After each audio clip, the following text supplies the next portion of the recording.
Si Yahweh ang tanging Diyos, may gawa ng lahat ng mabuti. Ang lahat ng nilikha mo'y sumasamba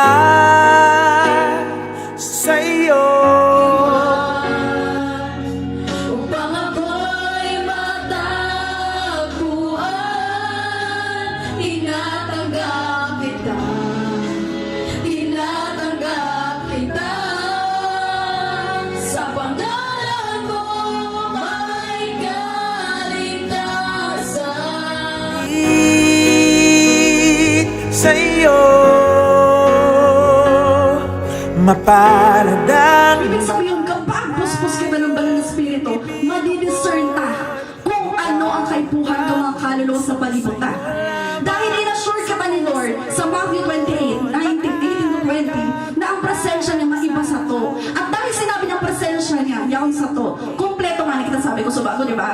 Hanggang mga sinasabi ko pa rin. Pero, sa pagluwas na po, nahihiling po dyan.